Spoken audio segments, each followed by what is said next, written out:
Hi everyone, we're here with Jessica Powell, the Chief Marketing Officer of Badoo, a European startup that helps people meet new people opposed to just hanging out and talking with their existing friends. Jessica, could you tell us a little bit about how the company got started? Sure. We got started in 2006, originally as a social network, so very similar to how everyone talks about social networks today.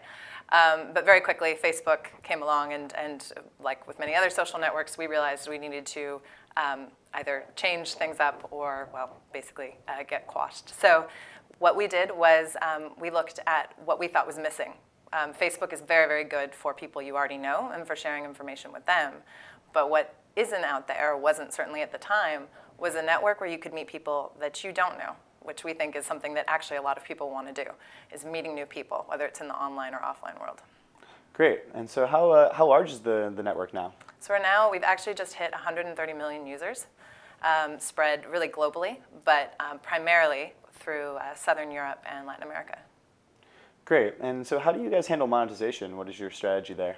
So today, there's two things that we do. We have micropayments that help you rise up in search results, get more visibility, and things like that. We also have subscriptions, so you can check out who's looked at your profile and so forth. But the core of the site is free to use. And the interesting thing is we feel very, very fortunate to have hit well over 100 million in terms of run rate and so forth. But really, what we're actually focused on is the product. So we spend most of our time looking at how do we improve the product for users. We haven't even started to do anything on advertising other than a couple of tests. So that's a whole untapped area for us that we actually think one day, if we chose to turn it on, could be really lucrative. Cool. So what do you think is like the most interesting feature of the service?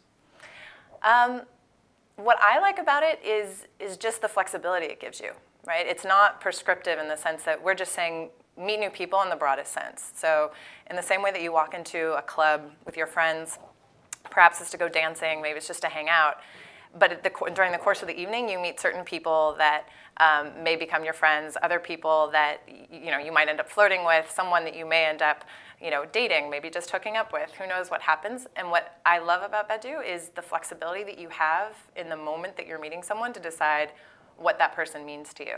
And I think compared to a lot of other sites out there, that's really something a bit unique. It's a lot more realistic in terms of how we actually meet people in real life. Now, I know some startups have been trying to tackle a similar space from actually a 3D perspective. A company called Shaker won the TechCrunch Disrupt Award this year. Could you tell me, how are you guys dealing with more people moving into the space? I think competition is always a good thing, so I don't see that as being a problem. I think what is powerful about Badoo, of course, is it's over 130 million people, which that means a lot of people you can connect with. I also think, I think Shaker is really interesting because it's a different approach, which is refreshing.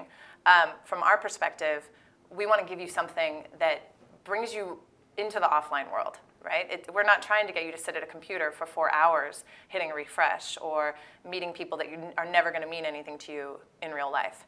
And so we're a lot more visually driven, perhaps, than Shaker, in the sense of it's not avatars and so forth. It's really your photo, you and I are chatting, or we're chatting either via IM or over video, and then maybe we meet offline, because over 50% of the conversations that start on Badoo end with an offline meetup. Great. Now, I know you guys took a big funding round a few years ago. Do you still need more money, or is the monetization of the service funding itself now? No, I think we're in a very nice position in that we can entirely fund our own expansion with the profits that we've made. That's great. Now, in terms of getting new users, I know you've had a Facebook application which has previously been very popular, and at times it looked like it ran into enforcement issues with Facebook and dropped quite quickly in terms of monthly and daily active users. Could you tell me a little bit about the experience of trying to gain new users from Facebook? Yeah, I think, and it's been interesting to watch both in terms of Badoo. I wasn't working there at the time, but then also other companies that have experienced, whether it's Facebook dependency or what that actually means to their individual companies. I think in the case of Badoo, when that happened, at one point they went from being the second most popular app on Facebook, and then they dropped to, I think what today is somewhere in the top 15, top 20. And in fact, the fact that I can't even tell you what our ranking is today, to a certain degree, reflects the fact that we don't really pay that much attention to it. It's actually had no critical impact on our business at all. because we have an app and it's great, it drives awareness, people hear the name and so forth, but those aren't ultimately the users that engage most in the site, that register and stay active for a long period of time. So even when the drop initially happened, I think there certainly was worry internally of what does this mean? But it actually gave us the opportunity to really go in and do analysis of what did those Facebook app users mean to the business, and great for us, it's turned out to actually not have an effect. We've continued to grow. We've had over 60% year-on-year growth. That's awesome to hear that you guys are just doing it yourself at this point. Could you tell me, in terms of the features of the site, when people come and first use it, like how quickly do you move towards trying to monetize new users? Because I think a lot of services right now are worrying. It's like, oh, just get user growth first and worry about monetization later. But, that only goes so far. At some point, you have to start making money. How did you guys tackle that sort of that issue? Figuring out when to start really pushing monetization, and how early in the user experience do you start to edge them or encourage them to make a purchase? Well, all of the core elements of the site are free to use, which I think is a key factor in why the site's grown so fast. So you can check people's profiles out, talk to them, interact with them, message them. All of that is free, and I think that's really important, because if you start throwing ads at people, or you start giving them all these kinds of distractions, that can be a turnoff. And in some cases, you could even end up making ultimately less money off of them than if you'd taken a different and perhaps less aggressive approach. The monetization features of the site are there from the start, in the sense that when you come in on the website or mobile, there is, for example, a sponsored slot, where if you've done a small micropayment, you can jump up and be featured in the slot, in the first spot. It's very clear that it's sponsored, and you get more visibility. You're more likely to have people message you. That's right there, and I think people who would like a feature like that, it's immediately obvious to them what the benefits perhaps are. So all of the monetization elements are woven throughout the site, but we've really taken a lot of care to not make you constantly feel like you're having to pay for things, or to be throwing really crazy ads. A lot of the things that are done today, particularly on mobile apps, to me are really surprising, because they strike me in some ways as it's almost back to Punch the Monkey style. We're going to throw this in here, and if you download this, then we're going to give you X number of credits, and you could do this and that.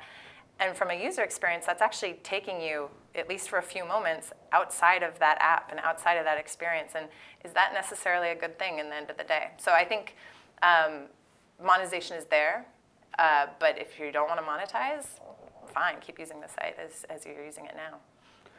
So one of the components of the site is definitely for dating, or at least meeting new people. And if somebody's lonely and they want to meet new people, Badoo can be a great place for them to go to do that.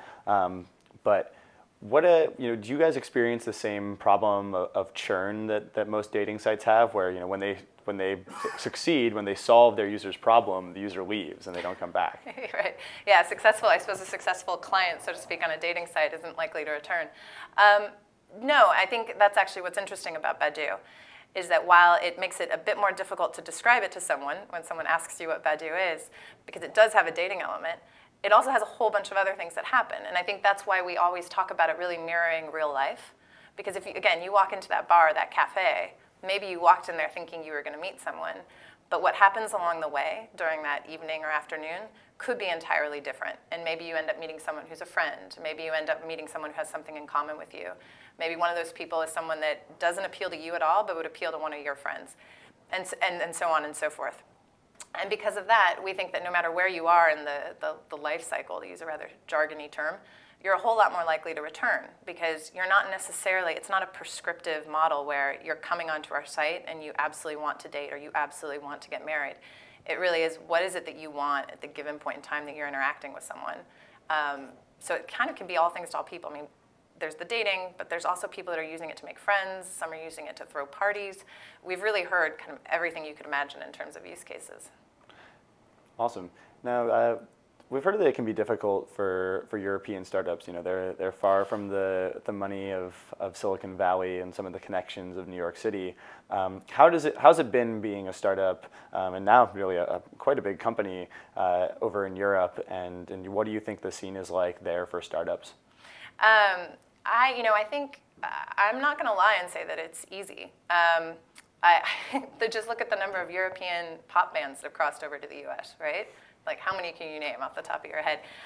Startups might be a bit different, but I think there is something a bit similar in that most of the tech stories that you hear are coming out of the US. Even if on a numbers, in terms of the numbers, that doesn't necessarily match up, right? I think Badoo, to the degree I can be objective, from a numbers perspective, in terms of the number of users or the profitability and so forth, I think it's a pretty interesting story.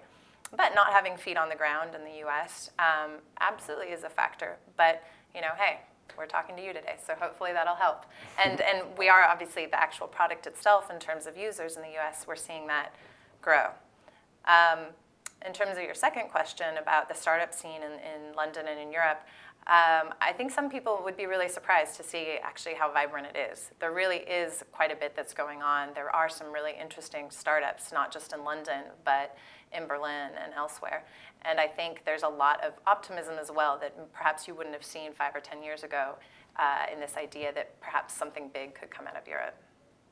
Yeah, I heard you mention Silicon Roundabout before. Yeah. Could you tell me a little bit about more about the scene in London specifically? Sure.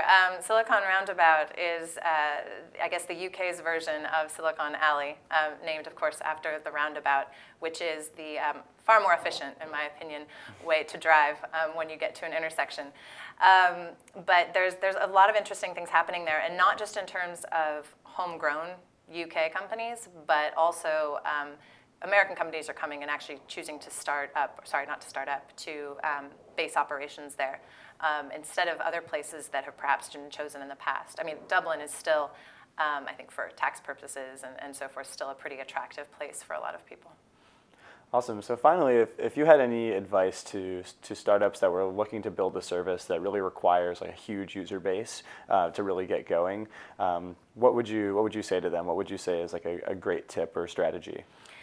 I think I can't take any credit for Badoo's early success and so forth. I wasn't around then. But I think what the guys did really, really well was they looked at, and I think this is a no-brainer, what wasn't out there and what wasn't, what was the problem that needed to be solved, and B, what was something that was so local that it could be very, very successful initially on a small scale, but had the drivers behind it to make it appealing globally. And I think with Badoo, the idea that people really want to meet other people, and that everything that I think so much that happens in technology and in this space is a whole bunch of people sitting behind computers looking at all this data, and on some level almost assuming that humans behave in this rational way and that we can predict how the way people are going to interact and predict exactly how they need to be matched up and so forth. And what I found very refreshing about Badoo, and I think is very much part of the company's DNA, was they were saying, let's actually go back to really basic human desires and look at the offline world, not at data. Look at the offline world for how people interact and how they've been interacting and what they've been looking for centuries. And how do we bring that and replicate that to a certain degree online?